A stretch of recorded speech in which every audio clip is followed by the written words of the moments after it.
Discover secrets of the Himalaya, Yogi pilot Baba. अध्याय Guru Nanak, reflection.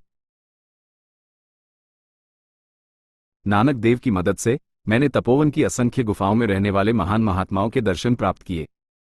इस बिंदु से नानक देव ने अपनी वापसी यात्रा शुरू की। मैंने दिव्य पुरुष की मुख पीछे हटी हुई आकृति को देखा, जो स्पष्ट रूप से केवल मुझे तपोवन के महान योगियों तक पहुंचाने के लिए मेरे साथ आए थे। मैं नंदनवन में कुछ हफ्तों तक रुका और उदात्त महात्माओं के साथ अपनी संगति का आनंद लिया। मुझे बंदरपूंछ पर्वत के पास स्थित सीमा तला जाने का भी अवसर मिला। सियागढ़ गंगा इस अद्भुत ताल से निकलकर भागीरथी नदी में मिलती है। मैं सीमा ताल के किनारे स्थित परमानंद उदासीन की कुटिया में कुछ समय के लिए रुका और किन्नर लड़के और लड़कियों को विभिन्न खेलों में व्यस्त देखा। रामानंद अवधूत जी मुझे अपनी गुफा में ले गए, जो डोडी ताल के पास थी। उन्होंने इस ताल को अपनी तपोस्थली चुना है और वे सदियों से इस स्थान पर रह रहे हैं।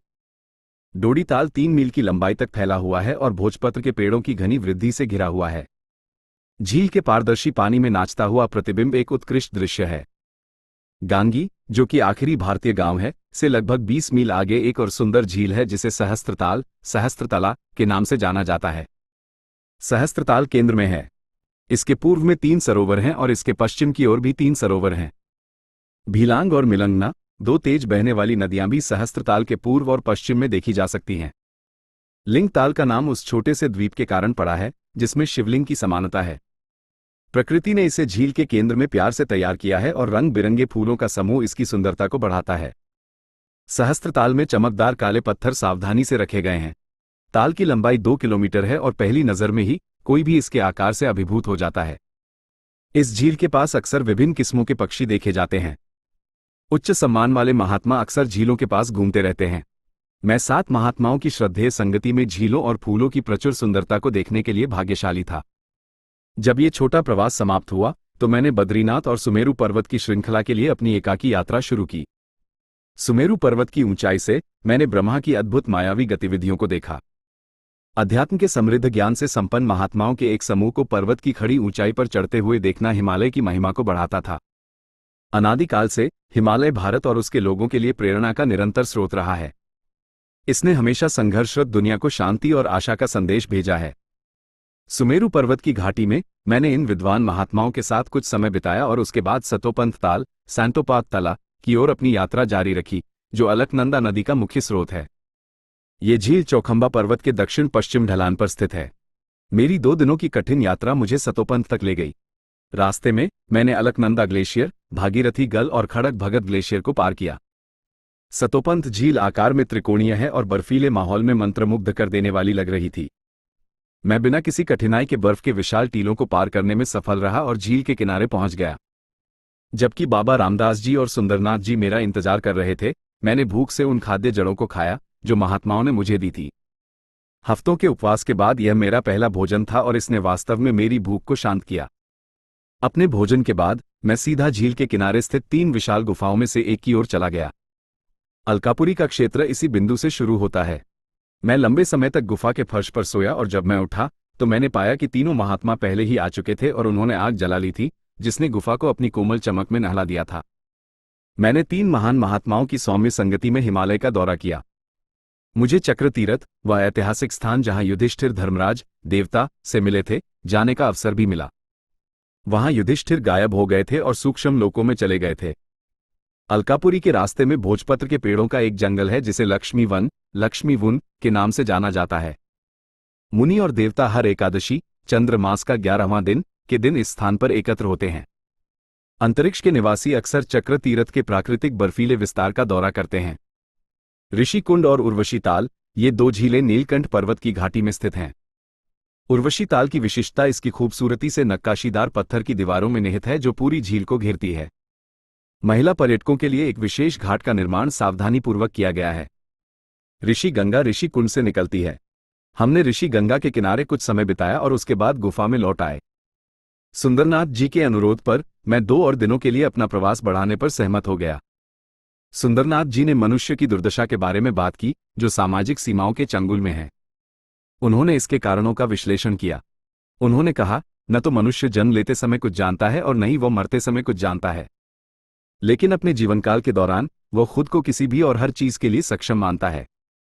अपनी खुद की रचनाओं से प्राप्त अनुभव उसके लिए सब कुछ बन जाता है। वो ये सोचकर खुद को भ्रमित करता है कि केवल समाज ही सभी रचनात्मक गतिविधियों को जन्म देता है और उसका सदस्य होने पर गर्व महसूस करता है। वो विभिन्न सामाजिक मानदंड बनाता है और इस प्रकार अपनी योग्यता साबित करने की कोशिश करता है। दुर्भाग्य से वो भूल जाता है कि ऐसी सभी गतिविधियां क्षणिक हैं और इसलिए अर्थहीन हैं। उसका सांसारिक निवास भी भ्रामक है। इस प्रकार वह अपने वास्तविक निवास के अस्तित्व पर संदेह करना शुरू कर देता है जहां से वो मानव अवतार में आया है। वह योग्य को अयोग्य के साथ भ्रमित करने की प्रवृत्ति रखता है। वह अपने पूर्वजों को सृष्टि का जनक मानता है। वो परोपकारी स्वभाव वाले लोगों को भगवान के समान मानता है। जब कोई विशेष व्यक्ति किसी रहस्यमय शक्ति का प्रदर्शन करता है तो उसे आंख बंद करके खुदा भगवान के रूप में स्वीकार कर लिया जाता है। भगवान के दर्जे तक उसकी पदोन्नति के बावजूद उसके माता पिता को संदेह की दृष्टि से देखा जाता है। आमतौर पर एक आदमी की बातचीत भौतिक दुनिया में उसकी अपनी उपलब्धियों पर केंद्रित होती है, जहां भगवान बहुत छोटी भूमिका भी निभाते हुए नहीं दिखते हैं। परमार्थ एक नंगी तलवार की तरह है और कुछ ऐसी स्थितियां होती हैं जो इस नेक दृष्टिकोण को जन्म देती हैं। समाज ने परमार्थ का यह मार्ग उन लोगों के लिए बनाया है जिन्होंने अपने सभी सामाजिक संबंधों को तोड़ दिया है और आत्म तत्व में निवास करते हैं। एक आम व्यक्ति को अक्सर इस नेक रास्ते को अपनाने से रोका जाता है। थोड़ा सा दान मानवता के रूप में चित्रित किया जाता है। एक आदमी के जीवन में कई एपिसोड उसके मानवीय स्वभाव को दर्शाते हैं जो उसे स्वर्गीय आनंद प्राप्त करने में सक्षम बनाता है। ये दृष्टिकोण भ्रामक है क्योंकि यह उसकी अपनी दिव्य क्षमता के प्रति दृष्टि को कफन धुंधला कर देता है। दिलचस्प बात यह है कि भारतीय नारीत्व को एक झूठी विचारधारा के साथ निवेश किया गया है, यानी पत्नी के लिए पति भगवान की तरह है। एक कर्तव्यपरायण पत्नी जो अपने पति की अच्छी सेवा करती है और समाज के निर्धारित मानदंडों के अनुसार रहती है, अपनी मृत्यु के बाद स्वर्ग जाती है। यहां तक कि थोड़ा सा भी विचलन, जैसे किसी अन्य पुरुष के साथ मिलना जुलना, एक बड़ा पाप माना जाता है और उसे इसके लिए दंडित किया जाता है। इसके विपरीत एक पुरुष ऐसे सभी सामाजिक प्रतिबंधों से पूर्ण स्वतंत्रता का आनंद लेता है और उसकी कामुकता को उसकी मर्दानगी माना जाता है। मंदिरों में प्रचलित सामाजिक बुराई जैसे देवदासी प्रथा को पुरुष द्वारा बढ़ावा दिया जाता है और कई पुजारी धर्म के नाम पर इन दुर्भाग्यपूर्ण महिलाओं का यौन शोषण करते हैं। दूसरी ओर एक साधक का बहिष्कार कर दिया जाता है यदि उसका किसी महिला के साथ कोई संबंध होता है। समाज कभी भी मनुष्य को स्वतंत्र जीवन जीने की अनुमति नहीं देता है जो सामाजिक बंधन से मुक्त हो। सैकड़ों संस्थान कुकुरमुते की तरह उगाए हैं जो परमार्थ और मानवता के आदर्शों को प्रोजेक्ट करते हैं। एक साधक जिसने एक स्वतंत्र रास्ता अपनाया है अक्सर इन धर्मार्थ संस्थानों में फंस जाता है, जिसके कारण वह अपने रास्ते से भटक जाता है। नतीजतन वह खुद को फिर से जीवन और मृत्यु के शाश्वत चक्र में पाता है। जब भी कोई व्यक्ति अपने अपरंपरागत विचारों को व्यक्त करने का साहस करता है तो उसे झिड़क दिया जाता है और उसकी निंदा की जाती है। लेकिन अगर उसकी कुछ सामाजिक प्रतिष्ठा है, चाहे वह संत हो या राजनेता, तो समाज उसके प्रभावशाली व्यक्तित्व के आगे झुक जाता है। इसके बाद समाज द्वारा उसे अपने चुने हुए रास्ते से अलग होकर एक परोपकारी का जीवन जीने के लिए मजबूर किया जाता है। ये सब मानवता के नाम पर किया जाता है। यदि कोई व्यक्ति इन सामाजिक बाधाओं से बचने में सक्षम है तो वह एक आदर्श व्यक्ति बन सकता है और अपनी आत्मा की वास्तविक पहचान की खोज कर सकता है। वह अपने सही निवास गौरवशाली हिमालय में एक योगी के रूप में रहता है। हजारों जिज्ञासु यात्रियों ने हिमालय की संपत्ति का पता लगाने की कोशिश की है लेकिन असफल रहे हैं। सबसे ऊंची चोटी की विजय का मतलब यह नहीं है कि मनुष्य हिमालय के रहस्यों को जानता है। केवल एक योगी, हिमालय का सच्चा निवासी, खोजकर्ताओं को दीर्घजीवी संतों, किन्नरों, देवताओं, गंधर्वों, सिद्धों आदि जैसे रहस्यों की झलक पाने में मदद कर सकता है। पूरे हिमालय में सूक्ष्म लोकों में कई लोक हैं। इसी तरह हिमालयी गांवों में ऐसे समूह हैं जो सांस्कृतिक, शारीरिक, वैज्ञानिक और आध्यात्मिक रूप से हमसे अधिक उन्नत हैं। वे भौतिक शरीर में या सूक्ष्म शरीर में आकाश के माध्यम से यात्रा कर सकते हैं। वे अपने भौतिक रूपों के साथ हवा में चल सकते हैं। यहां तक कि उनके अंतरिक्ष यान भी विभिन्न ग्रहों पर निर्बाध रूप से जा सकते हैं। इस सभ्यता की सबसे महत्वपूर्ण क्षमता यह है कि उनकी सभी प्राणियों की जरूरतें उनकी इच्छा शक्ति के सरासर बल से पूरी होती हैं। जब मैंने अपनी आगे की यात्रा पर जाने की इच्छा व्यक्त की तो बाबा सुंदरनाथ जी ने एक उपयोगी सलाह दी। उन्होंने कहा, मुझे डर है कि इस बार मैं आपके अभियान पर आपके साथ नहीं जा पाऊंगा, लेकिन मैं निश्चित रूप से उस मार्ग का सुझाव दे सकता हूं जिसका आपको पालन करना चाहिए।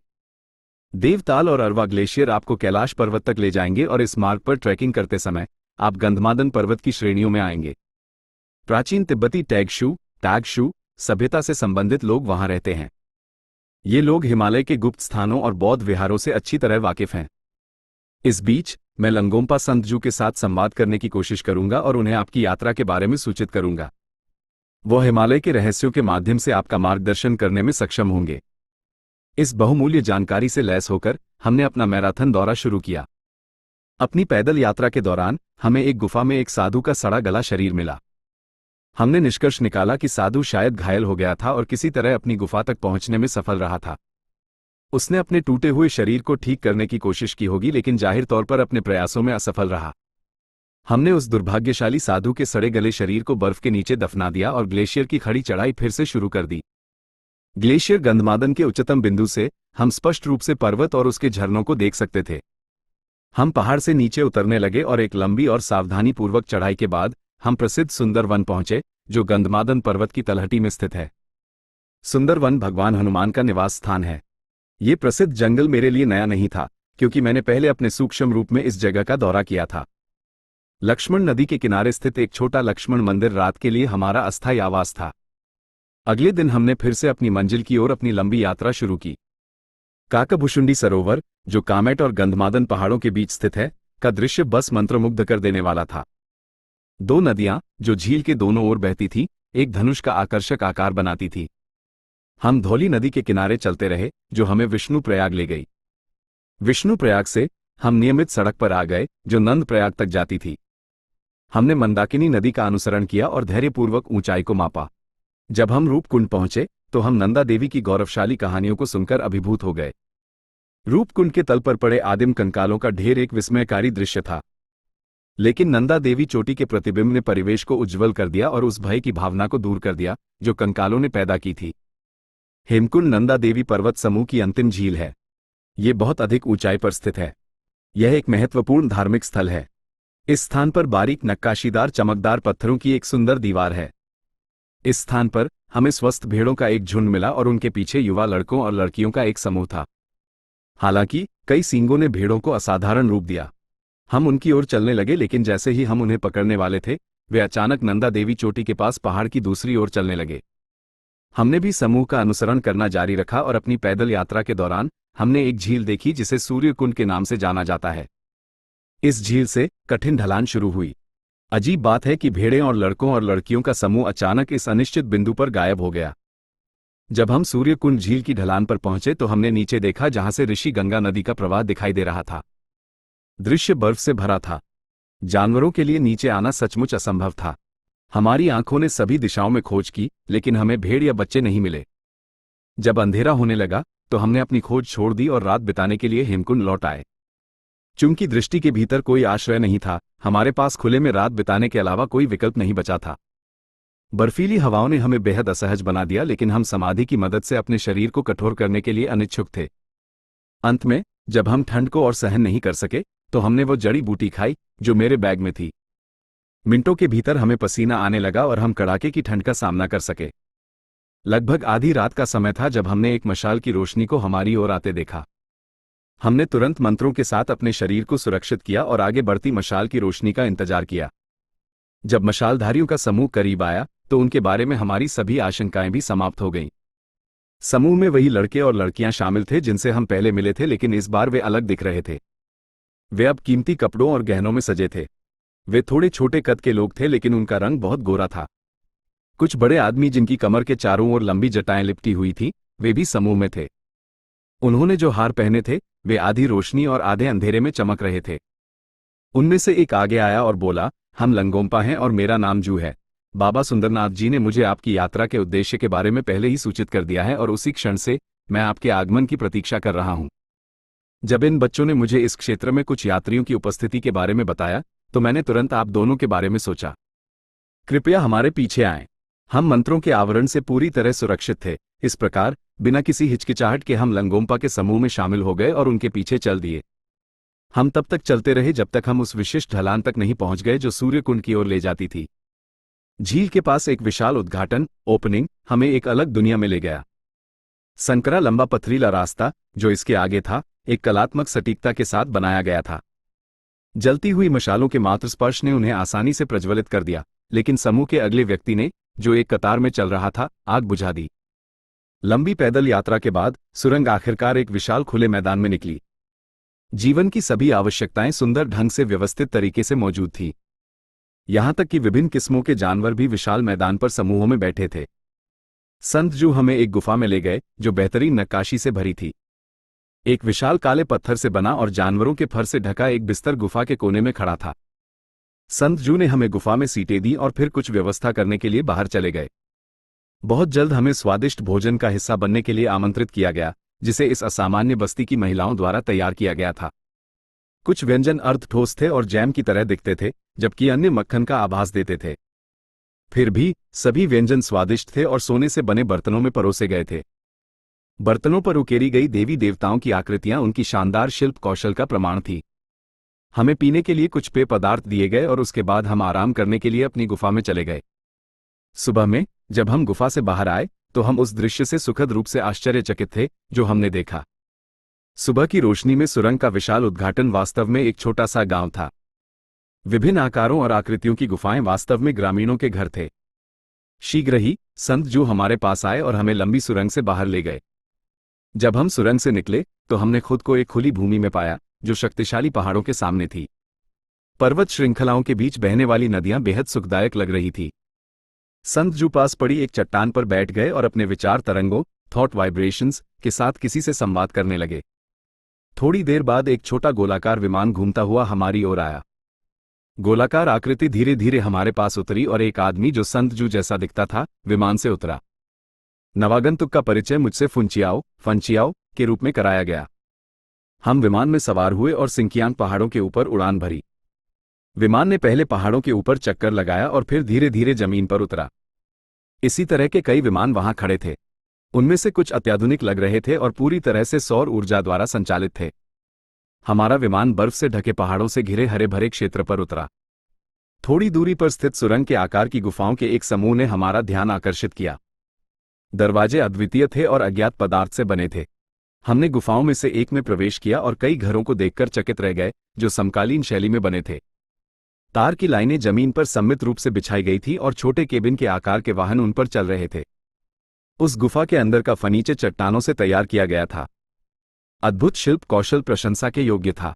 इसके अलावा कुर्सियां और मेज इतने हल्के थे कि उन्हें आसानी से एक स्थान से दूसरे स्थान पर स्थानांतरित किया जा सकता था।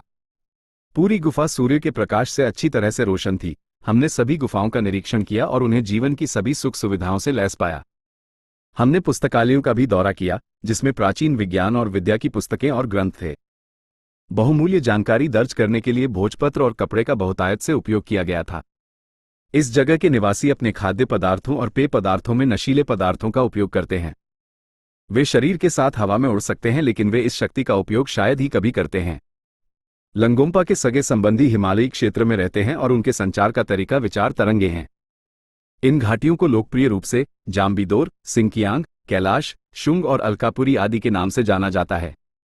अपनी मर्जी से गायब होना एक और महत्वपूर्ण गुण है जिससे लंगोंपा संपन्न है। हमने दुर्लभ और कीमती साहित्य का व्यापक अध्ययन किया जो उनके पुस्तकालय में था।